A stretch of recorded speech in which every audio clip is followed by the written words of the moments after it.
Breaking, look what Trump just sent to North Korea showing Kim Jong not to F with America. North Korean dictator Kim Jong-un conducted another missile test this past weekend, despite President Donald Trump making it very clear previously that the United States will take decisive action if they conducted any of missile tests.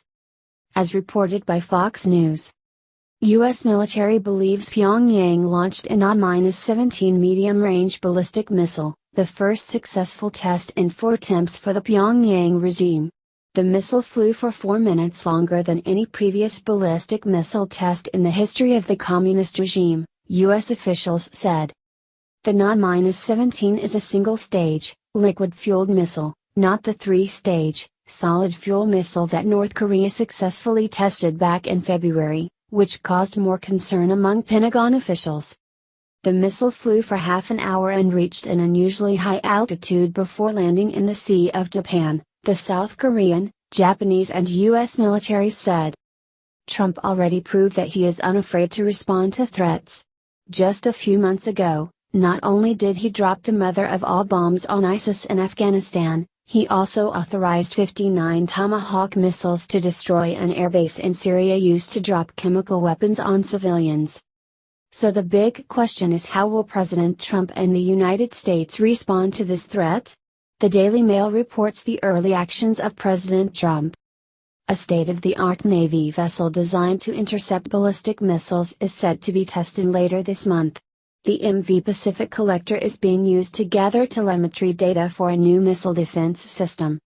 The new technology detects the missile via GPS and shoots out a vehicle which smashes into a warhead in mid-flight to disable it.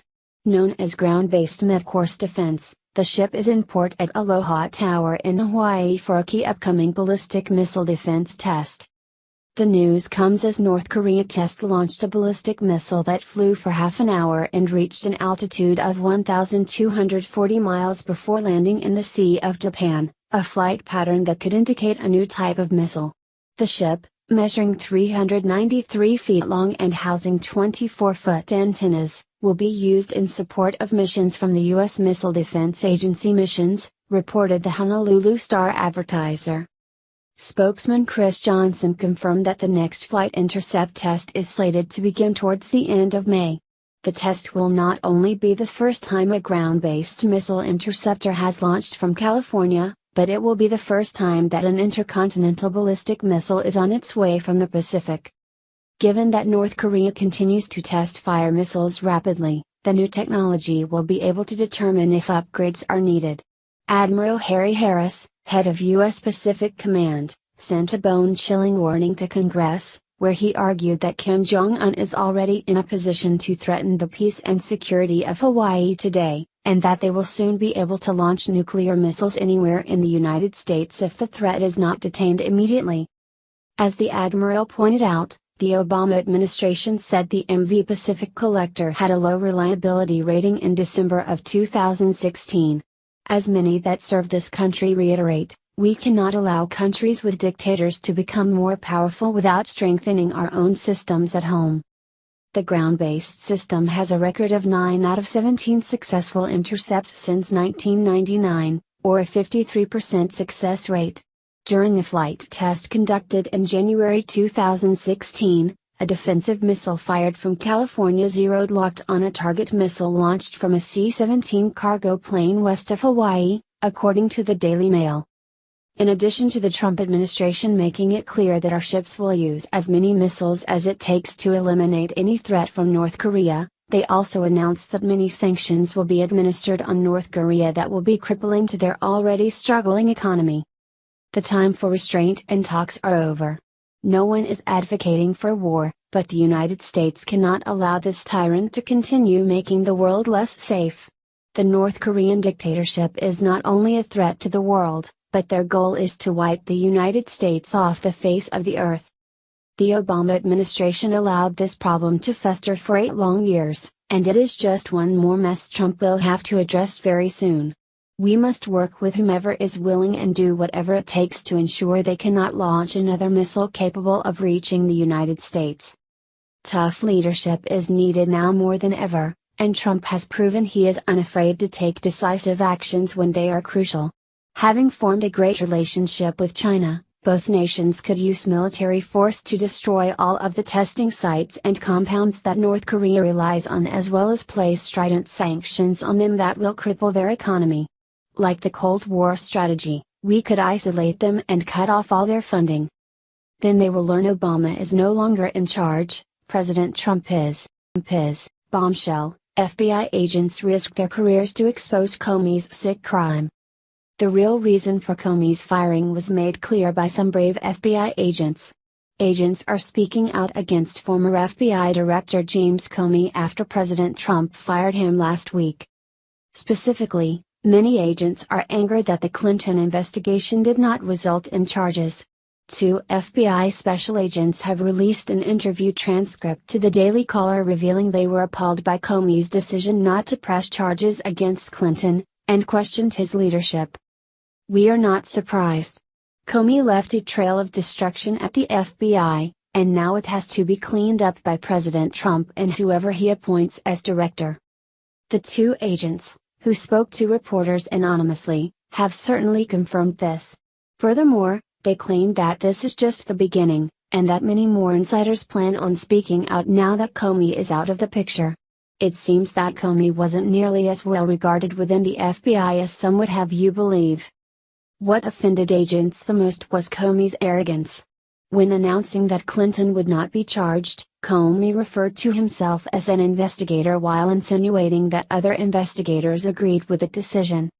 However, Comey has never been an investigator, and he has never received the intense training required to be an FBI agent. Instead, Comey has been a lawyer and politician his entire career. Comey's lack of experience and political motives contributed to the botched investigation into Hillary Clinton. Agents described how typical investigation practices were ignored in this case.